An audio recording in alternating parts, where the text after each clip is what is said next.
ఇప్పుడు మీరు ఆత్మ, సరే నేను ఒప్పుకుంటాను మీరు ఆత్మని అన్నారు.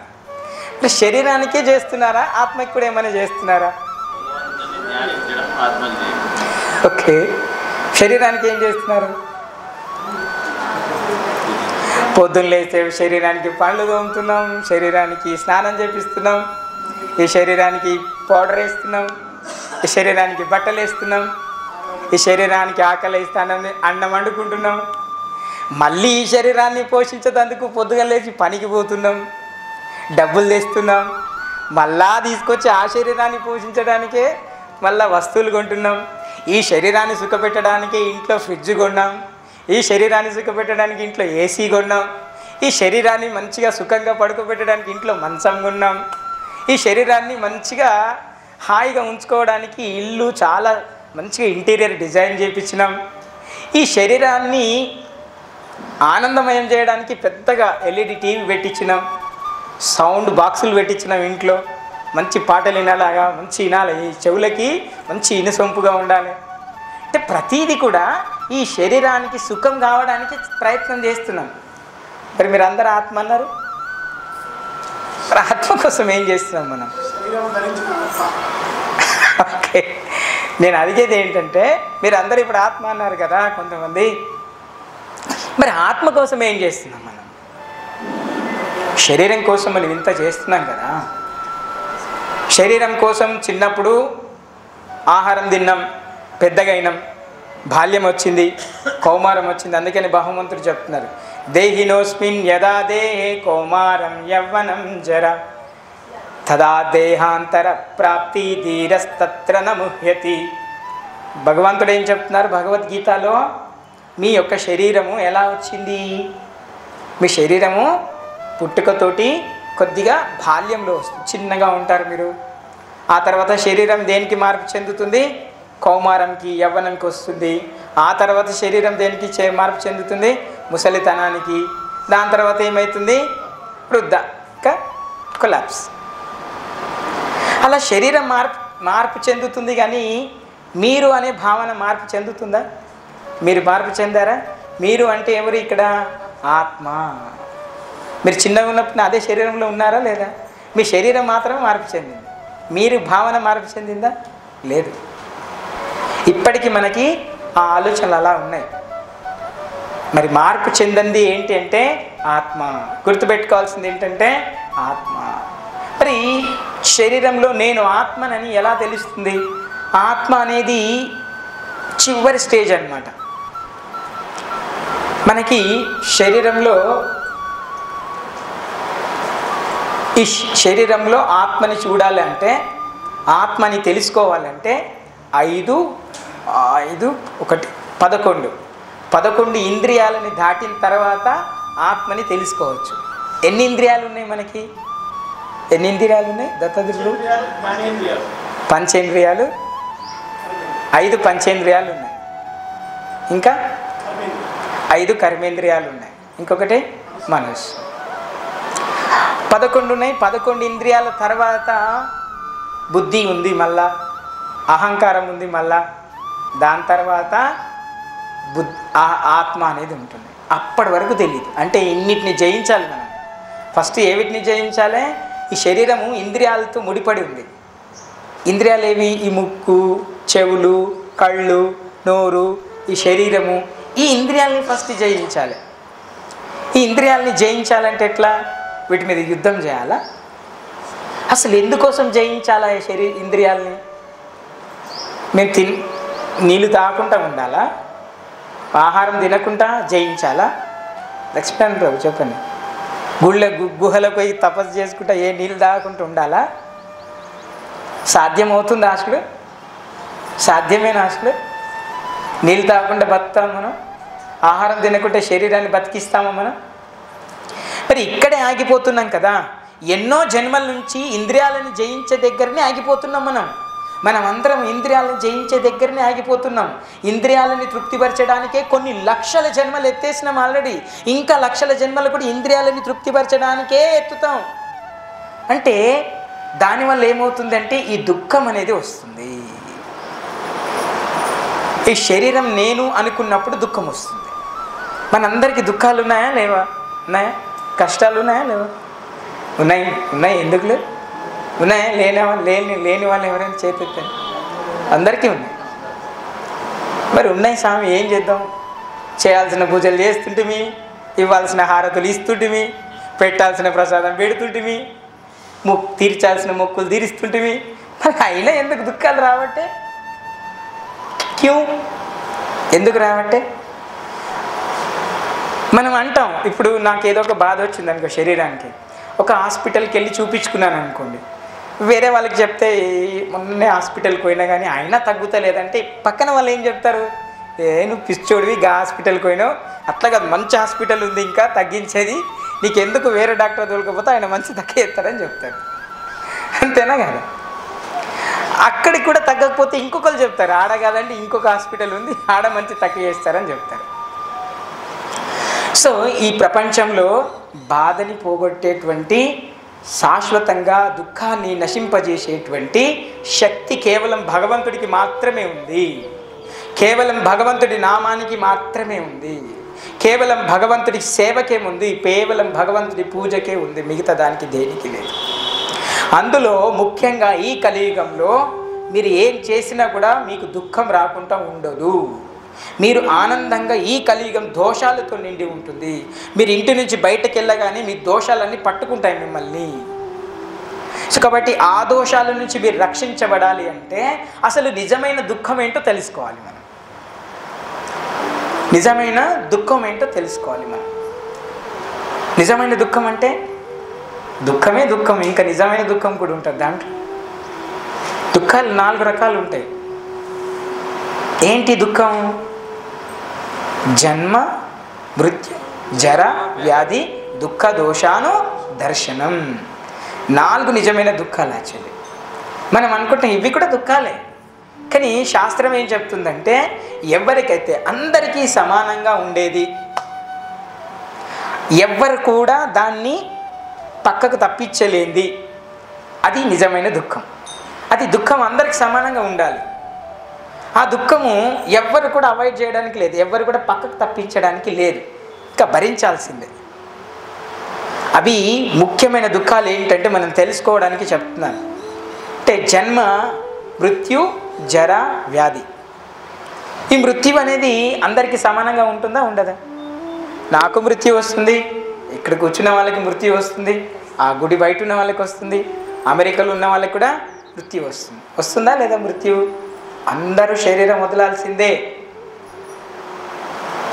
మనందరికీ భయం వేస్తుంది కదా.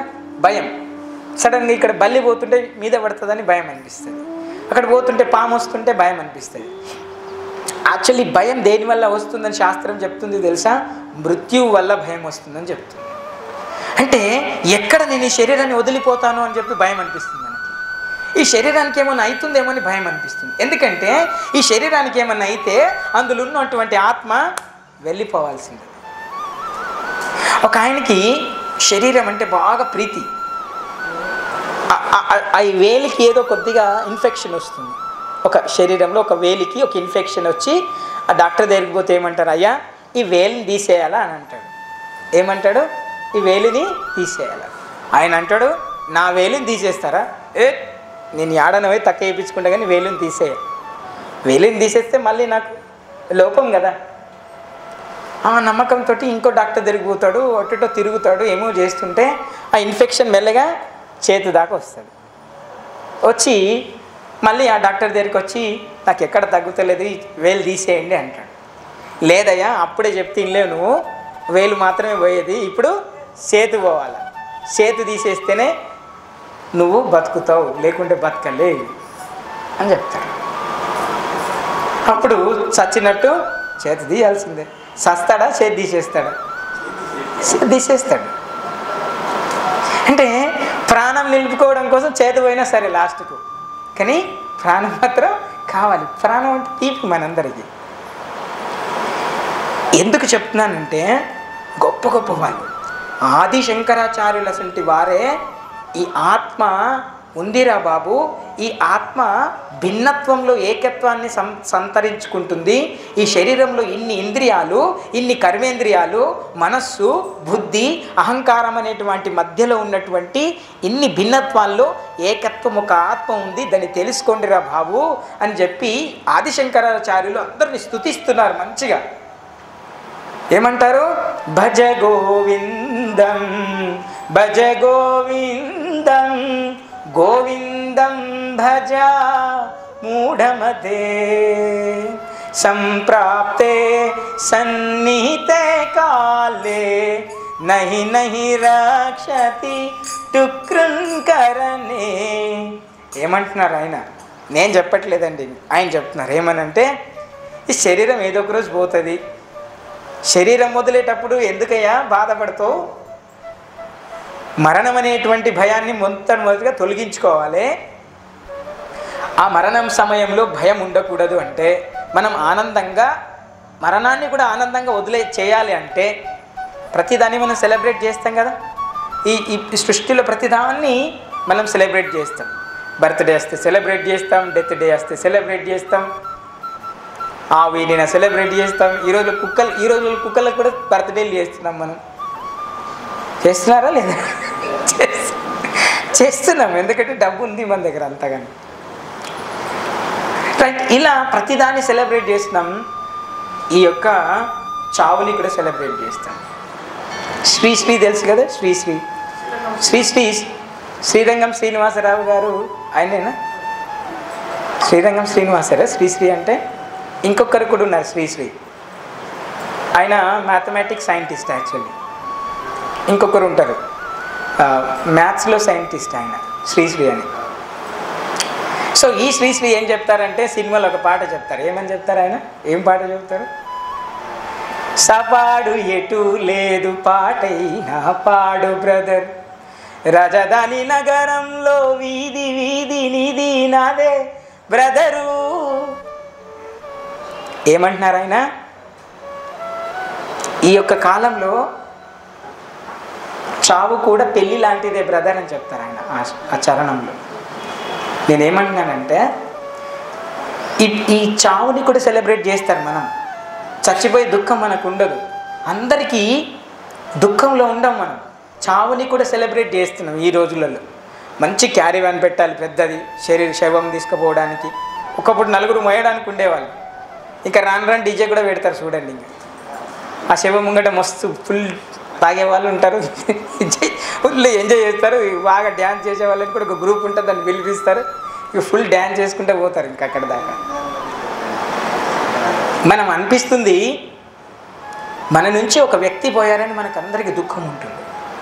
మన తండ్రి పోయారా, మన తల్లి పోయారా, మన తాత పోయారా. కానీ ఎవరైతే శరీరాన్ని వదిలారో, మనకి ఒక్కరే పోయారు, కానీ శరీరం వదిలే వాళ్ళు అందరినీ వదిలిపోవాలి. శరీరం వదిలే వాళ్ళు అందరినీ వదిలిపోవాలి. మరి వాళ్ళకి ఎంత దుఃఖం ఉంటుంది? ఇల్లు ఇడిసబెట్టాలి, అవునా? ఇన్ని వసతులు ఇడిసబెట్టాలి, ఇన్ని రోజులు సంపాదించుకున్న ఆస్తి ఇడిసబెట్టాలి, బంధువుల్ని ఇడిసబెట్టాలి, పిల్లల్ని ఇడిసబెట్టాలి. ఇన్ని ఇడిసబెట్టిపోవాలంటే వాళ్ళకి ఎంత దుఃఖం అనిపిస్తుంది? మరి ప్రతిదీ దుఃఖమే. భగవంతుడు అదే చెప్తున్నారు, అప్రప్యమాం దుఃఖాలయం అశాశ్వతం. ఇది దుఃఖాలయం అండి, మళ్ళీ అశాశ్వతంగా ఉంటుంది. ఇదంతా మీరు ఏదైతే ఈ లోకం అనుకుంటున్నారో ఇది అశాశ్వతం. మీరు ఇక్కడ శాశ్వతంగా ఉండడానికి రాలేదు. మొట్టమొదటిగా తెలుసుకోవాలి, ఇది దుఃఖాలయం. ఇది దుఃఖాలే ఉంటాయి ఇక్కడ. మరి దుఃఖాలయంలో ఎంతసేపు ఉంటాం మనము? ఎన్ని సంవత్సరాలు ఉండాలి?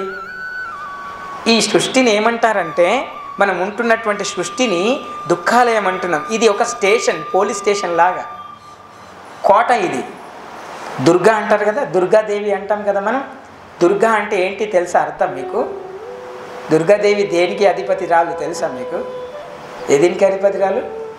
మనం పూజిస్తాం కదా 11 రోజులు, 9 నవరాత్రులు, 9 రూపాయలు అమ్మవారిని. అమ్మవారు దేనికి ప్రతినిధి? శక్తి. దేనికి? आदिशक्ति। क्या करने के लिए है भगवान? आदिशक्ति। అమ్మవారికి దుర్గా అని పేరా? దుర్గా అని పిలుస్తారా మీరు? దుర్గా అంటే సంస్కృతంలో కోట. కోట, స్ట్రాంగ్ కోట. కోట అంటే మనం చూస్తాం పెద్ద పెద్ద రాజుల కోటలు ఉంటాయి. ఆ కోటలు ఎలా ఉంటాయి? బయట వాళ్ళు లోపలికి వెళ్ళడానికి లేదు, వెళ్ళిన వాళ్ళు రావడానికి వీలు లేకుంటూ ఉంటాయి. కోటలు బాగడబందీగా ఉంటాయి. దుర్గా అంటే మాయతో కూడుకున్నటువంటి నిర్మించబడినటువంటి కోట. ఆ కోట లోపల మనందరం కూడా బంధించబడినటువంటి ఖైదీలము.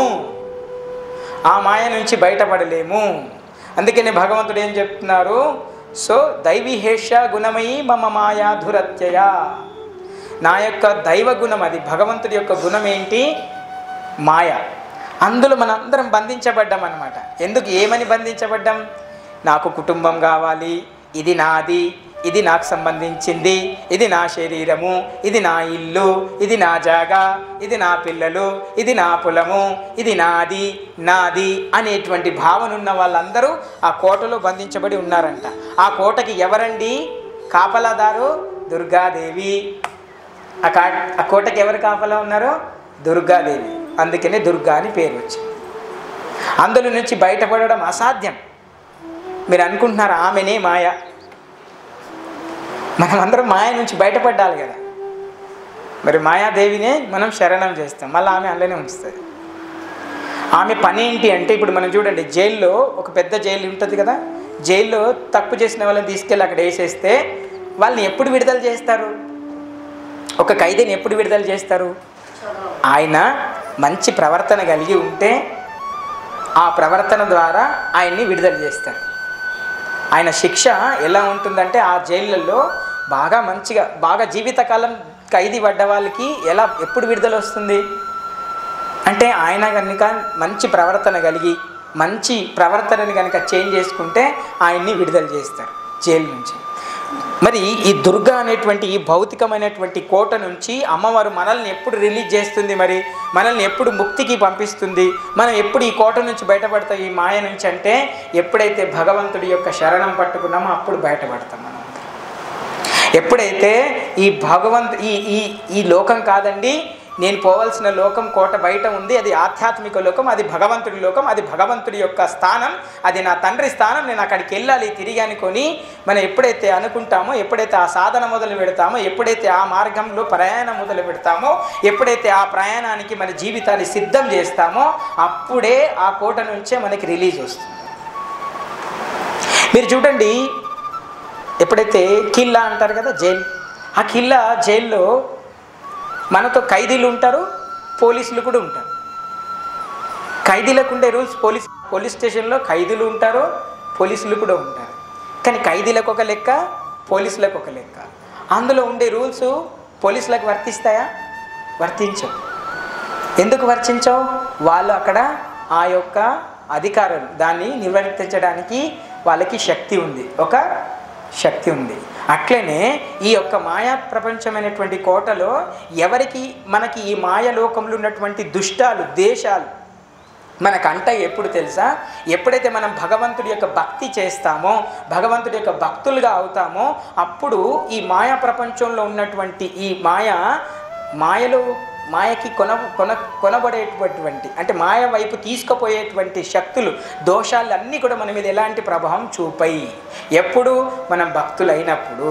మనం భక్తులు కానంత వరకు ఇంకా మనం మాయ చేత కప్పబడాల్సిందే. గుడి దాటిపోతే నడరా అటు పోదాం తాగుదాం అంటాం, ఇటు పోదాం శరీరం ఇటు గుంజుకో తిందాం అంటాం. ఇంకొకరికి మనకేం చేసేది, మనకైతే డబ్బులు వస్తే చాలు, మిగతా వాడికి ఏమైతే మనకేం చేసేది, మనం మాత్రం సుఖంగా ఉండాలని చెప్పేసి ఏదో రకంగా మనము ఈ నేచర్కి విరుద్ధంగా ప్రవర్తిస్తుంటాం, ఈ ప్రకృతికి విరుద్ధంగా ప్రవర్తిస్తుంటాం. ఎప్పుడైతే భగవంతుడు చెప్తున్నారు ఈ యొక్క సృష్టిలో మనకి ఈ భౌతిక ప్రపంచంలో మనకి ఈ శరీరంతో తప్పు చేస్తే చట్టం ఉంది, ఈ శరీరాన్ని శిక్షించడానికి ఒక చట్టం ఉంది. అలానే ఈ ప్రకృతికి విరుద్ధంగా కనుక మనం ప్రవర్తిస్తే ప్రకృతి చట్టాలు కూడా ఉన్నాయి, అవి మనల్ని దుఃఖాల్లో పడేస్తాయి. అది భగవంతుడు భగవద్గీతలో చెప్తున్నారు. ఏం చేయాలి, ఏం చేయకూడదు, మన జీవితం ఎలా ఉండాలి, దుఃఖం రాకుండా మనం చేయాల్సినటువంటి కార్యం ఏంటి, ఈ శరీరాన్ని మనం ఎలా ఉంచుకోవాలని చెప్తున్నారు. సో మొట్టమొదటి దుఃఖం ఏంటంటే మృత్యువు. ప్రతి ఒక్కరికి మృత్యు వస్తుంది, గుర్తుపెట్టుకోండి. మనం ఎంత అందంగా ఉన్నా, ఎంత ధనవంతులమై ఉన్నా, ఎంత జ్ఞానవంతులమై ఉన్నా, ఎంత చదువుకున్నా, ఏం చేసినా కూడా ఏదో ఒకరోజు మనందరం మృత్యువుకి లొంగిపోవాల్సింది. నేను లాస్ట్కి చెప్పాను, ఈ మృత్యువుని జయించడానికి చాలామంది ధ్యానం ద్వారా వెళ్తారు. భగవంతుడు ధ్యాన యోగం, కర్మయోగం, తపస్సు చేస్తున్నారు చాలామంది చేస్తుంటే భగవంతుడు ఏం చెప్తున్నారు? ఉత్తమమైన యోగం ఏంటి? మరి ఉత్తమమైన యోగం ఏంటి అంటే భక్తి యోగం అని చెప్తున్నారు భగవంతుడు. భక్తి యోగం ద్వారా చాలా భగవంతుడి ఈ యొక్క సుఖాలన్నీ పొందొచ్చు మనం. ఇవన్నీ మనల్ని ఏం చేయలేవు, ఇంకా మనల్ని ఇవన్నీ శక్తులు, ఈ బాధల్ని తట్టుకునేటువంటి నిలబడేటువంటి శక్తి మనకు వస్తుంది. ఇప్పుడు చిన్న పిల్లవాడు ఉన్నాడు అనుకోండి, చిన్న పిల్లవాడికి ఈ కంట్లో నలుసుబడింది అనుకోండి. ఈ కంట్లో నలుసుబడితే తల్లిదండ్రులు మనం ఏం చేస్తాం? ఏం కాదు లేదా అని కన్ను తెరిచి ఇలా ఊపేస్తాం. అయినా ఆ పిల్లవాడు ఇలా కన్నుని పట్టుకొని నా కన్ను పోయిందేమో అనుకుంటాడు. కానీ పక్కన నా తండ్రికి ఏం తెలుసు? అది చిన్న బాధనే, దానివల్ల ఏం కాదు, తిరిగి నయమవుతాడని మనకు తెలుసు. ఎందుకు? మనం ఆ వయసుని దాటేసి ఆ అనుభవాన్ని దాటి ముంగటికి వచ్చినాం. అట్లానే భగవంతుడైనటువంటి మన తండ్రి అయినటువంటి భగవంతుడికి మాత్రమే తెలుసు. ఎప్పుడైతే నా యొక్క బిడ్డలు, నా యొక్క భక్తులు వారు చిన్న బాధలను అనుభవిస్తారు, చిన్నగా వదిలేస్తారు భగవంతుడు. ఆ బాధలు ఏదైతే ఉన్నాయో దాన్ని చిన్నగా చేసేస్తారు. అంటే తల మీద పడేటటువంటి బాధని కాళ్ళ మీద పడేలాగా చేస్తారంటే భగవంతుడు చెప్తున్నారు. అందుకనే ఈ యొక్క దుఃఖం ఏదైతే ఉందో మృత్యువు, ఆ మృత్యువుని జయించడానికి కోసమే మనం అందరం కూడా ఈ యొక్క లోకానికి వచ్చినాం. అదేంటి అట్లా? అందరికీ చావు ఉందని అంటున్నారు, మళ్ళీ మృత్యువుని జయించమంటున్నారు. ఎలా సాధ్యం? నిజమైన దుఃఖం ఏంటో నేను చెప్తున్నాను. ఒకసారి ఈ యొక్క మహాభారతంలో యక్షుడు యుధిష్ఠిర మహారాజుని ప్రశ్న అడుగుతారు. యక్ష ప్రశ్నలు అని ఉంటాయి, 26, 24 ఉంటాయి. దాంట్లో ఒకసారి ధర్మరాజుని ఆ నీళ్ళ కోసం పోయిన అన్నదమ్ములు అటే పోతారు, ఒక్కొక్కరు అటే పోతారు, 3, 4. అరే 4 అన్నదమ్ములు అటే పోయినారు, రావట్లేదని చెప్పేసి బాధపడేటువంటి అన్న వాళ్ళ అన్నదమ్ముల కోసం పోతుంటే అక్కడ యక్షుడు కలుస్తాడు, రాక్షసుడు. ఆయన క్వశ్చన్ అడుగుతాడు, ఈ ప్రపంచంలో అన్నిటికంటే ఆశ్చర్యకరమైనటువంటి విషయం ఏంది అని చెప్పి వాళ్ళని అడుగుతారు. ఆయన ఎవరు చెప్పరు ఆ విషయం. ధర్మరాజు ఏమని చెప్తాడు? ఏం చెప్తాడు? తన ముందే అందరూ చనిపోతున్నా కూడా, తన ముందే అందరూ శరీరం వదులుతున్నా కూడా నేను మాత్రం శరీరం వదులా అని అనుకుంటామట మనం. నిజమేనా అది? అదే ఆశ్చర్యకరమైన విషయం అట. ఇప్పుడు నేను ఎవరో చనిపోయిన ఆ యొక్క అంతిమయాత్రలో పాల్గొన్నా, కానీ నేను కూడా శరీరం వదులుతా అనేటువంటి భావన మనకు ఉండదు. ఆయన పోయిండు, మనం ఇంకా మస్తుట, ఇంకా మనం అనుకుంటాం మనం ఇక్కడ శాశ్వతంగా ఉంటాము, లేకుంటే మన టైం రాదను, ఎప్పుడు అను ఏదో అనుకుంటాం. కానీ శాస్త్రం ఏం చెప్తుందంటే మీకు నీడ అయినా మిమ్మల్ని వదిలేస్తుందేమో కానీ మృత్యువు మాత్రం వదలదని చెప్తుంది శాస్త్రంలో. మీ నుంచి మీ నీడ వేరవుతుందేమో కానీ మీ నీడ ఒక్క క్షణం పాటన దూరంగా ఉంటుందేమో, కానీ మృత్యువు మాత్రం దూరంగా ఉండదు. ప్రతి క్షణం నిన్ను కప్పుకొనే ఉంటుంది, ఎప్పుడు మృత్యు వస్తుందో తెలీదు. అలాంటి మృత్యువుని జయించాలంటే ఏం చేయాలా? ఆ మృత్యువు ఒక నిజమైన భయం అదే. ఏది మనం అంటాం కదా, ఇప్పుడు సముద్రంలో ఈత కొట్టిన వాడికి ఆ బావిలో ఈత కొట్టడం ఎంత ఈజీ, అవునా కదా? అట్లాంటిది ఎప్పుడైతే నిజమైన దుఃఖం మృత్యువు అని తెలుసుకున్నామో, మరణం అని తెలుసుకున్నామో, ఆ మరణం సమయంలో కూడా ఆనందంగా శరీరం వదిలేటువంటి సాధన ముందే నేర్చుకున్నామో, ఆ మృత్యు సమయంలో కూడా శరీరంలో నుంచి మనం ఆనందంగా వెళ్ళిపోయేటువంటి సాధన వైపు, ఆ సాధనని మనం నేర్చుకుంటే, ప్రాక్టీస్ చేస్తే అప్పుడు మృత్యు అనే భయం ఉండదు, అసలు భయమే రాదు. సో అలాంటి భయం రాకుండా భగవంతుడు చెప్తున్నారు ఏం చేయాలా? అనన్యాసింతయంతో మాం ఏ జనా పర్యుపాసతే తేషాం నిత్యాభియుక్తానం క్షేమం వహామ్యం. భగవంతుడు ఏం చెప్తున్నారు? మీరు ఏం చింత చేయకండి, ఇంకా వేరే వాళ్ళని వీళ్ళని బతిలాడకండి. అనన్య చింతయంతో, ఇంకా ఎవ్వరి చింత చేయాల్సిన అవసరం లేదు, మీరు నన్ను ఒక్కరిని చింత చేయండి, నన్ను చింత మీ యొక్క చిత్తంలో అంటే మీ యొక్క మనసులో నన్ను తలుచుకోండి చాలు. తేషాం నిత్యం నా యొక్క నామం తలుసుకోండి చాలు. మీ యొక్క యోగక్షేమం వహామ్యం అంటున్నాడు భగవంతుడు, స్వయంగా చెప్తున్నారు భగవద్గీతలో. మీ యొక్క క్షేమం అంతా నేను చూసుకుంటా, మీకున్న వాటిని రక్షిస్తా, అవునా, మీకు లేని వాటిని సమకూరుస్తా, మీ యొక్క రక్షణ నేను చూసుకుంటా అని ఇంత మంచిగా ప్రామిస్ చేస్తే భగవంతుణ్ణి, అది మనం నమ్మం. అది నమ్మకుండా ఎక్కడికో, ఏ తీర్థయాత్రలకో, ఏ దూరమో, ఎంత దూరమో పోతున్నాం. ఎందుకు తెలుసా? మన హృదయంలోనే భగవంతుడు ఉన్నాడని తెలుసుకోకుండా, మన భగవంతుడు ఏం చెప్పారో మనకు తెలియకుండా ఎంతో దూరం ప్రయాణిస్తున్నాం మనం భగవంతుడి యొక్క దర్శనం కోసం. కానీ మన దగ్గరనే భగవంతుడు ఉన్నాడు. మనల్ని శాశ్వతంగా కష్టాల నుంచి బయటపడేటువంటి శాస్త్రం మన దగ్గర ఉంది. ఆ శాస్త్రము ఇది భగవద్గీత అని మనందరం తెలుసుకోవాలి. ఇది ఎంతమంది ఇళ్ళల్లో ఉందో మనం అందరం కూడా గ్రహించాలి. మన ఇంట్లో ఉందా పుస్తకం లేదని తెలుసుకోవాలి. ఒక ప్రింట్ తీసిన పేపర్ తీసుకొచ్చి దాన్ని లామినేషన్ చేసి దాన్ని ఇంట్లో పెట్టుకొని రోజు అగరబత్తి పువ్వులు దానికి బొట్టు పెట్టి ఎర్రగా చేసి దానికి హారతి ఇచ్చి నల్లగా చేసి, అవునా? సో ఇవన్నీ చేస్తాం కదా ఇంట్లో, తుడిసి దాన్ని నల్లగా చేసి, అవునా కదా? అంటే మన భక్తి అంత తీవ్రమైంది, మన సిన్సియారిటీ అది. మనం చాలా శ్రద్ధగా చేస్తాం. ఒకప్పుడు మన వారు అందరూ బయటికి వనభోజనాలకు వెళ్ళేవారు. వనభోజనాలకు వెళ్తే ఏం చేసేవారు? అక్కడ ఏదో ఒక రాయిని చూసి మంచిగా తీసుకొచ్చి దాన్ని మంచిగా గడిగి ఒక చెట్టు కింద పెట్టి దానికి పసుపు మొత్తం పూసి బొట్లు తట పెట్టి సున్నం పెట్టి ఆడ అండిందంతా తీసుకుపోయి రాయి ముంగట పెట్టి సో ఆరాధన చేసేవారు. అంటే రాయిలో ఉందా భగవంతుడు? మనం చెప్పుకున్నాం ఇక్కడ, రాయిలో ఉందా భగవంతుడు? ఎక్కడుంది భగవంతుడు? మరి ఎక్కడుంది? మన యొక్క హృదయంలో ఉన్నాడు భగవంతుడు.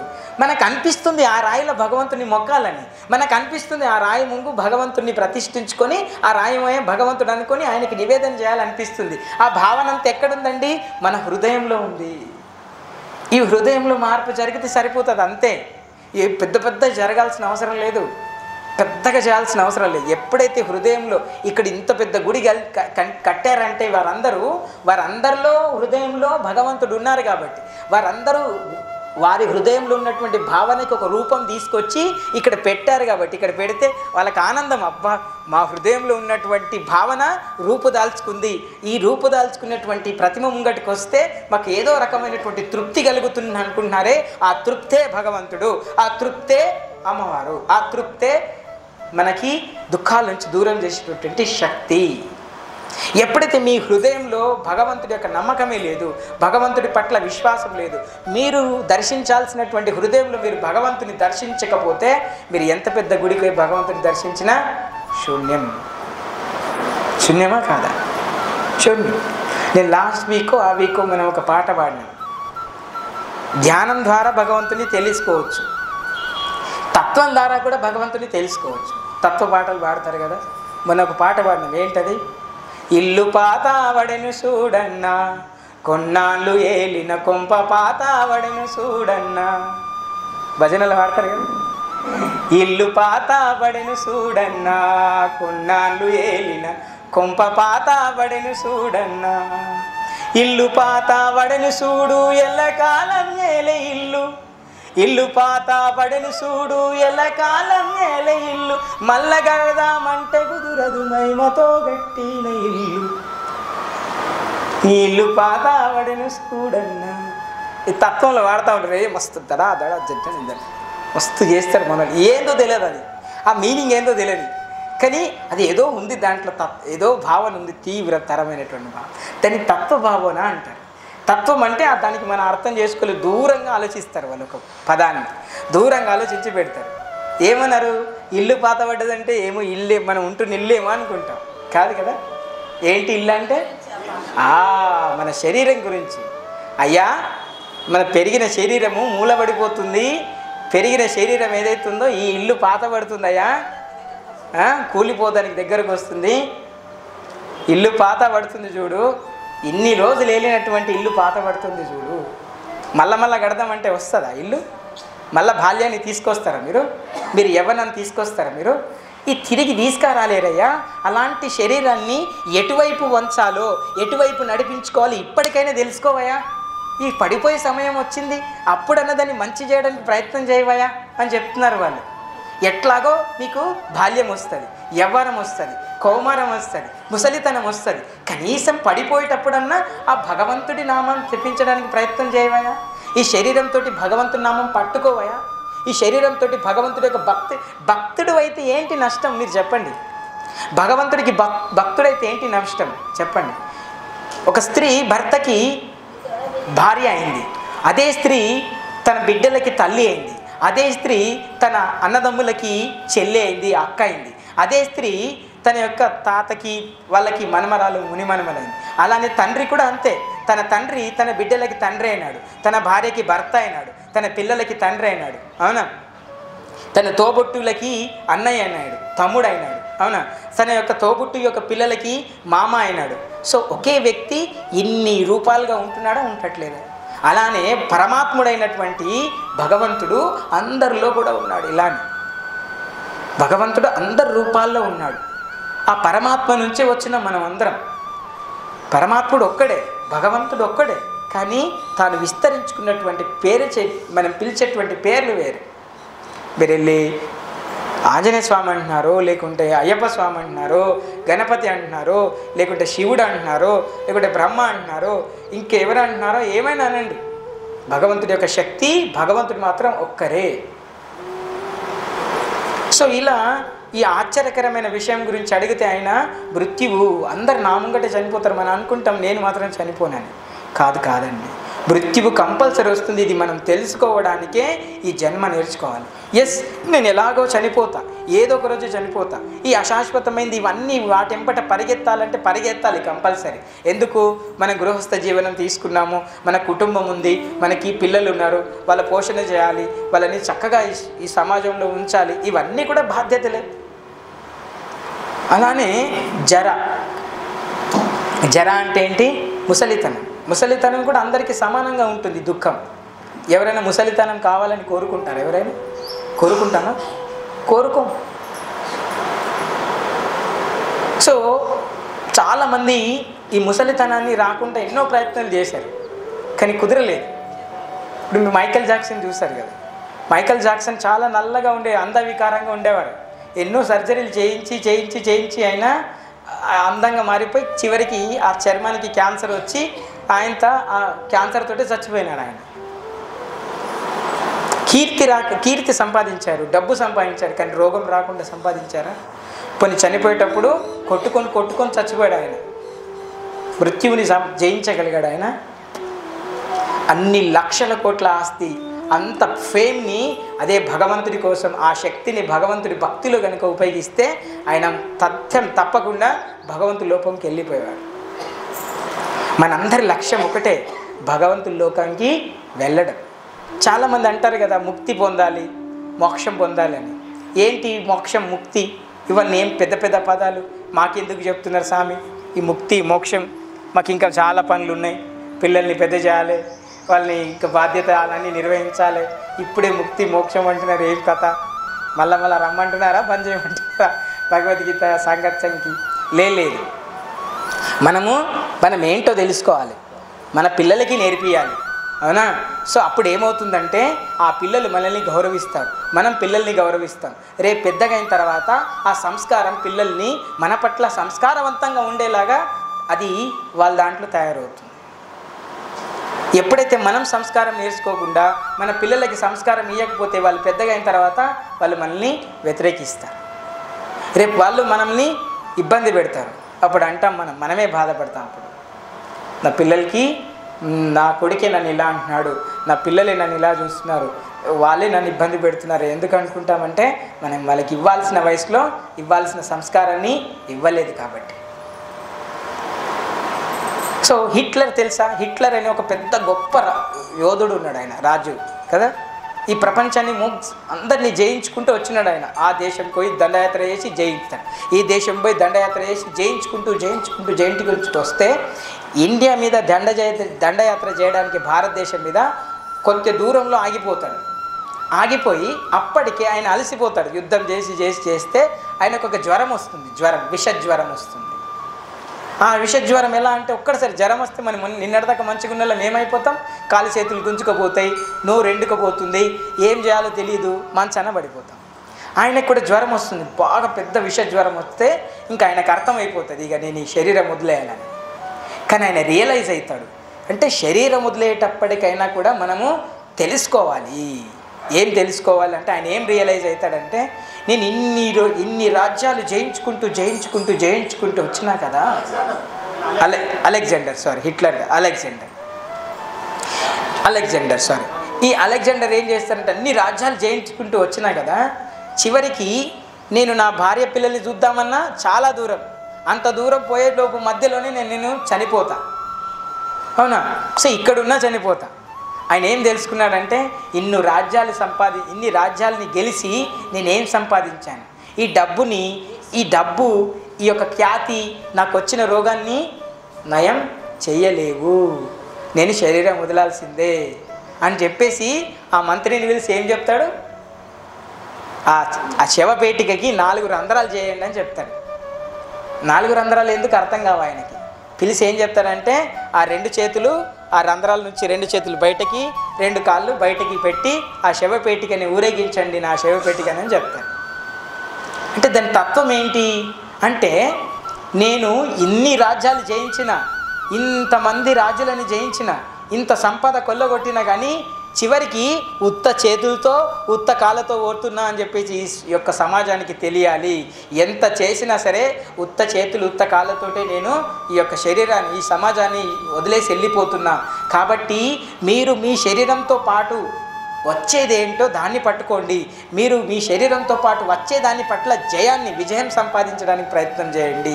శాశ్వతమైనది ఏదో మీతో పాటు కూడా వచ్చేదేంటో దాన్ని పట్టుకోవడానికి ప్రయత్నం చేయండి. కానీ ఈ అనవసరమైన విషయాల పట్ల మీరు పోవడం వల్ల దుఃఖమే వస్తుంది. మీరు అమితంగా మీ బంధువుల్ని ప్రేమించినా వాళ్ళ నుంచి మీకు దుఃఖం వస్తుంది. ఎందుకంటే ఏదో ఒక రోజు వాళ్ళు ఏదో ఒక మాట అన్నారనుకోండి, ఇంత తెలిసిన వాళ్ళే నన్ను ఒక మాట అన్నారని దుఃఖం వస్తుంది. ఇంత ప్రేమించిన వాళ్ళే నన్ను మోసం చేస్తున్నారని దుఃఖం వస్తుంది. నేను కన్న పిల్లలే నన్ను ఇట్లా అంటున్నారని దుఃఖం వస్తుంది. నేను పెంచిన వాళ్ళే నన్ను ఇట్లా అంటున్నారని దుఃఖం వస్తుంది. ఇవన్నిటి నుంచి మనం విడిపడి ఎలా ఉండాలంటే మన బాధ్యతగానే చేయాలి తప్ప అటాచ్గా ఉండొద్దు. అంటే ఎప్పుడు కూడా ఖచ్చితంగా అతుక్కొని ఉండొద్దు వాళ్ళందరికీ. ఎవరైనా సరే, నేనైనా సరే, ఎవరైనా సరే ఎలా ఉండాలి, నేను నా పిల్లలతో బాధ్యతయుతంగానే ఉండాలి, ప్రేమగానే ఉండాలి తప్ప వాళ్ళు లేకపోతే నేను లేను, లేకపోతే నేను లేకపోతే వాళ్ళు ఉండరు అనేటువంటి భావనతో ఉండకూడదు. ఎప్పుడైతే అలాంటి భావనతో మీరు ఉన్నారో అది మీకు దుఃఖమే మిగిలిస్తుంది. మీరు దాన్ని బాధ్యతగా భావించాలి. మీరు లేకపోయినా కూడా మా తండ్రి ఉండే కానీ బాధ్యతగా వ్యవహరించారని చెప్పేసి అనుకోవాలి. దాని నుంచి అది ఈ ప్రకృతిలో మార్పు లాగానే తీసుకోగలగాలి. అది ఆ యొక్క శక్తి ఎప్పుడు వస్తుంది? కేవలం భగవంతుడి యొక్క సాధన చేసినప్పుడు, భగవంతుడి నామాన్ని పట్టుకున్నప్పుడు, భగవంతుడి నామాన్ని ఈ ఇంద్రియాలకి రుచి చూపించినప్పుడు, భగవంతుడి నామంతో ఈ మనస్సుని కట్టడి చేసినప్పుడు కదా వస్తుంది. భగవంతుడి నామం అనకుండా, భగవంతుడి నామాన్ని ఏమాత్రం కూడా తలకుండా, భగవంతుడి సేవలు ఈ శరీరాన్ని ఏమాత్రం పెట్టకుండా మనము కేవలము నాకు ముక్తి కావాలి, లేకుంటే చనిపోయేటప్పుడు నాకు ఎలాంటి బాధ కలగొద్దు, నేను హ్యాపీగా ఆనందంగా మళ్ళీ తిరిగి మంచి ఇంట్లో గొప్ప ఇంట్లో నేను శరీరం పొందాలి అనుకోవడం అంతా కూడా వృధా ప్రయాసం. అంటే మళ్ళీ భగవంతుడు చెప్తున్నారండి, ఏమని చెప్తున్నారు? సో ఈ ఆత్మ ఎప్పుడైతే మీరు శరీరము ఈ ఆత్మ ఎప్పుడైతే వెళ్ళిపోతుందో ఆ వెళ్ళిపోయేటప్పుడు మీ బుద్ధిలో ఎలాంటి ఆలోచనలు ఉన్నాయో అలాంటి ఆలోచనలో కలిగినటువంటి శరీరంలోకి మీ ఆత్మ వెళ్ళిపోతుందని భగవంతుడు చెప్తున్నారు. ఒకసారి ఒక జింక పొట్టతో ఉంది, అవునా? అది ఆ పులి తరుముతూ ఉంటే ఆ నీళ్ళు అక్కడ ఇట్లా కాలువ బారుతుంది. అది దుంకడానికి ప్రయత్నం చేసే క్రమంలో ఆ గర్భస్రావం అయిపోతుంది. ప్రెగ్నెన్సీ డెలివరీ అయిపోయి ఆ జింక డెలివరీ అయిపోయి ఆ నీళ్ళల్లో ఇలా కొట్టుకుపోతుంటే అదే సమయానికి అక్కడ భరత మహర్షి భరతుడు యాక్చువల్లీ ఈ రాజ్యాన్ని అంతా పరిపాలించి ఎందుకు ఇక నాకొద్దు నేను తపస్సు చేసుకుంటా అని చెప్పేసి కొన్ని వేల సంవత్సరాలు అప్పటికే తపస్సు చేసి నీళ్లు తాగుదామని ఆ సరస్సుకు పోతే ఆ సరస్సులో జింక వస్తుంది. దాన్ని జింక పిల్లని తీసుకొని అయ్యో ఇది కొట్టుకోబోతుందని దాన్ని తీసుకొని మంచిగా పెంచుతాడు. మంచిగా దానికి గడ్డి వేయడము, దాని పోషణ మంచిగా ఆనందంగా చూసుకుంటారు. ఈ శరీరం వదిలే సమయం వచ్చినప్పుడు భరత మహర్షి 50,000 60,000 సంవత్సరాలు తపస్సు చేసినటువంటి భరత మహర్షి ఆయన శరీరం వదిలేటప్పుడు ఏం చేస్తారంటే అయ్యో నేను శరీరం వదిలేస్తున్నా, పాపం నాతో ఉన్న జింక ఏమైపోతుందో అని మనసులో అనుకుంటాడు. అనుకోగానే వెంటనే ఆత్మ ఎక్కడికి పోతుంది? జింకకు పోతుంది. జింకలాగా పుడతాడు ఆయన మళ్ళా. కాకపోతే ఆయన ఏదైతే శాశ్వతమైనటువంటి ధమమో అది పట్టుకున్నాడు సాధన. కాబట్టి ఆయన 60,000 తపస్సు కూడినటువంటి తపస్సు ఆయనకి పోయిన జన్మలో ఏం చేశానో గుర్తుకొస్తుందన్నమాట. అరే నేను 60,000 సంవత్సరాలు తపస్సు చేసి కూడా శరీరం వదిలే సమయంలో నేను ఒక భావన నేను మనసులో పెట్టుకుంటే జింక శరీరం తీసుకోవాల్సి వచ్చిందే. నేను ఎప్పుడో భగవంతుడి లోపంకి వెళ్ళిపోయేవాడిని, జింక శరీరం తీసుకోవాల్సి వచ్చింది. కాబట్టి ఆయన మదనపడి సో మళ్ళీ వెంటనే ఆ శరీరాన్ని వదిలేసి సో మళ్ళీ మానవ శరీరం ధరించి మళ్ళీ తపస్సుని పూర్తి చేసి దేవరలోకం వెళ్ళిపోతారు. చూడండి, మునికే తప్పలేదండి. అన్ని సంవత్సరాలు తపస్సు చేసిన మునికే తప్పలేదు. ఇంత కలియుగమైనటువంటి దోషాలతో నిండినటువంటి ఈ కలియుగంలో పొద్దున ఎవరిని కదిలించినా కూడా ప్రతి ఒక్కరు తన స్వార్థం కోసం పనిచేసేటటువంటి ఈ కలియుగంలో మరి ఎవ్వరు ఎక్కడ మనకి సుఖమైనటువంటి సాధన దొరుకుతుంది చెప్పండి? తపస్సు చేయగలుగుతామా? మనం పోయి తపస్సు చేస్తామా? గుట్ట మీద కూర్చొని తపస్సు చేస్తామా? కూర్చోం. ఇక్కడ మీరు సాయంత్రం దాకా కూర్చుండమంటేనే కూర్చోడు, గంట సేపు కూర్చుండమంటేనే మనకి కూర్చోదు. నేనే కూర్చోను. తపస్సు చేస్తామా? యజ్ఞం చేయమంటే చేస్తామా? యజ్ఞ యాగాదులు కూడా పనికిరావు కలియుగంలో, వాటికి కూడా స్థానం లేదు. సో దీనికి మరి ఈ కలియుగంలో చేస్తే మరి మనుషులకి ముక్తి లభిస్తుంది? చైతన్య మహాప్రభు చెప్తారు. ఇప్పుడు చైతన్య మహాప్రభు యొక్క పుట్టినరోజు రేపు, గౌర పూర్ణిమ. ఆయన ఎవరో బుద్ధి చెప్పుకున్నాను లాస్ట్. గౌర పూర్ణిమ చైతన్య మహాప్రభు ఏం చెప్తారంటే, జీవేర స్వరూప హోయ్ కృష్ణేర నిత్యదాస్. మన జీవుల యొక్క స్వరూపం ఏంటంటే కృష్ణుడి యొక్క అంతరార్థం. మనందరం కూడా భగవంతుడి కృష్ణుడి నుంచి వచ్చినటువంటి వాళ్ళు. సో ఈ సృష్టిలో ఏదైతే శక్తి ఉందో ఆ శక్తి ఏదైతే నడిపిస్తుందో ఈ చుట్టూ ఉన్న వాటన్నిటినీ కూడా, ఎట్లయితే ఒక నీళ్ళల్లో ఉప్పేస్తే ఆ నీళ్ళల్లో మొత్తం కూడా ఉప్పు దాగి ఉంటుందో అట్లనే ఈ సృష్టిలో ఉన్నటువంటి ప్రతి అంశాలు కూడా భగవంతుడు దాగి ఉన్నాడు. ఎట్లయితే మత్త పరతరన్నాన్యత్కించిదస్తి ధనంజయ మై సర్వమిదం ప్రోతం సూత్రే గనిమనాయివా. ఈ ప్రపంచంలో నాకంటే సత్యం ఇంకొకటి లేదంటుడు భగవంతుడు కృష్ణుడు. స్వయంగా కృష్ణుడు ఏం చెప్తున్నారు భగవద్గీతలో, ఈ సృష్టిలో నాకంటే పెద్దదైన వాడు, నాకంటే అధికుడు కానీ నాకంటే ఉత్తముడైన వాడు కానీ ఎవరు లేరు అని చెప్తున్నారు భగవంతుడు. కాబట్టి అంత స్పష్టంగా చెప్తున్నటువంటి భగవంతుడి యొక్క మాటని మనం పట్టుకోగలిగితే, ఆ మాటని మనం కనుక జీవితంలో తీసుకోగలిగితే, ఆ భగవద్గీతని జీవితంలో తీసుకొని ప్రయాణాన్ని సాగిస్తే మనకు ఎనలేనటువంటి సుఖం, ఎనలేనటువంటి శాంతి అనేది చివరికైనా కానీ దొరుకుతుందని చెప్పేసి భగవంతుడు మనకి ప్రామిస్ చేస్తున్నారు. ఏమని లాస్ట్కి ఏమని ప్రామిస్ చేస్తున్నారు? సర్వధర్మాన్ పరిత్యజ్య మామేకం శరణం వ్రజ అహం త్వాం సర్వ పాపేభ్యో మోక్షయిష్యామి మా శుచ. ఏమంటున్నంటే లాస్ట్కి ఇంకా ప్రామిస్ చేస్తున్న భగవంతుడు, సర్వధర్మ అన్ని ధర్మాలని వదిలేయండి, ఇంకా ఇది అది ఇట్లా ఈ దేవుడు అది ఇదేం పెట్టుకోకండి మనసులో. సర్వధర్మాన్ పరిత్యజ్య మాం ఏకం శరణం వ్రజ, నన్ను ఒక్కరిని శరణం తీసుకో. ఒకవేళ మీరు నన్ను శరణం తీసుకుంటే అహం త్వాం సర్వపాపి, అన్ని పాపాల నుంచి నేను రక్షిస్తానని చెప్పి భగవంతుడు చెప్తున్నారు కృష్ణుడు.